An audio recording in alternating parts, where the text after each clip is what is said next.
E se a nossa busca por um sentido na vida fosse, na verdade, uma grande batalha? Uma batalha pelo controle do nosso próprio coração? É sobre isso que a gente vai conversar hoje, mergulhando numa reflexão bem poderosa. A ideia central, o ponto de partida é esse aqui. Hoje em dia, o maior perigo que a gente enfrenta não é ter o banco hackeado ou as redes sociais invadidas. Não. É algo muito mais íntimo, mais profundo. É o risco de ter o nosso próprio coração hackeado. Tá, mas o que quer dizer isso, coração hackeado? Parece que é coisa de filme, né? Mas a reflexão é séria. A gente vive numa era em que tudo que a gente deseja, tudo que a gente quer, está sendo mapeado, monitorado, 24 horas por dia. Pensa só comigo. Cada clique que a gente dá, cada busca que a gente faz, cada vídeo que prende a nossa atenção. A pregação nos alerta que nada disso é em vão. São como pistas que os algoritmos usam para montar um mapa super detalhado do que vai lá no fundo da nossa alma, revelando não só quem a gente é, mas o que a gente mais deseja. E aí que mora o grande paradoxo, a grande ironia. Porque a promessa é sempre de prazer, de satisfação, de conexão, né? Mas a realidade é bem diferente. A gente acaba numa busca que não tem fim, e no final do dia, o sentimento é de vazio. Um ciclo vicioso que parece nunca ter fim. Mas, sabe, essa busca sem descanso não é uma coisa de agora, da era da internet. Não mesmo. E para provar isso, a pregação nos convida a voltar no tempo, lá para uma história bem antiga, no Evangelho de João. É lá que a gente percebe que essa jornada, ela é universal, atemporal. E o que acontece nessa história? A gente encontra um grupo de estrangeiros que viajaram de muito longe. E eles chegam com um pedido. Um pedido simples, mas que carrega um peso enorme. Senhor, queremos ver Jesus. É como se essa frase fosse o eco, a voz de toda a humanidade procurando por algo maior. E a resposta de Jesus é totalmente inesperada. Ele não diz simplesmente, claro, venham aqui. Não. Ele dá uma resposta que parece não ter nada a ver. Uma resposta enigmática que vira o jogo completamente e aponta para algo infinitamente maior. É aqui que a gente chega no coração da mensagem.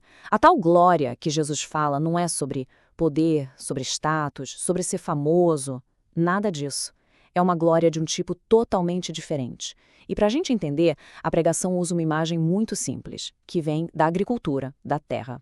Jesus usa a figura de um grão de trigo. Ele diz que o grão, se ficar sozinho, não serve para nada. Ele precisa cair na terra e morrer. É só depois de morrer que ele pode brotar e gerar muitos frutos. Ou seja, ele está dizendo que a morte dele não era o fim, mas o único jeito de gerar vida nova. A glória dele estava conectada diretamente à cruz. Então chegamos no ponto alto da reflexão. A resposta para essa busca que não acaba, que nos deixa inquietos, não é uma teoria, não é uma filosofia de vida, é um ato. Um ato concreto, um ato de sacrifício no lugar de outros. Certo?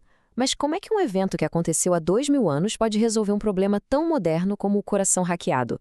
Como uma coisa se conecta com a outra? Bom, para fazer essa ponte, a pregação nos apresenta uma ideia fantástica de um teólogo chamado Thomas Chalmers.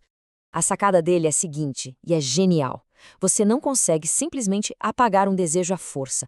Não funciona. Para a gente se livrar de um afeto antigo, de uma paixão que nos domina, a gente precisa de uma nova paixão. Uma que seja mais forte, mais poderosa, mais irresistível. E é aí que tudo se encaixa.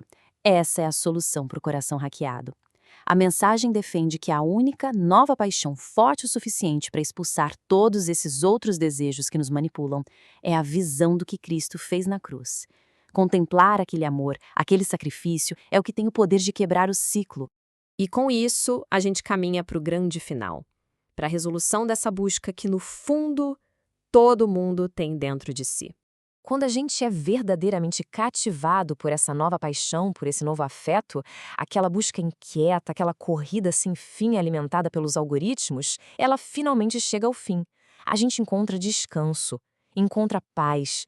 E no fim das contas, a pergunta que fica, a reflexão que ecoa é essa: onde é que o nosso coração tem procurado encontrar a sua verdadeira satisfação?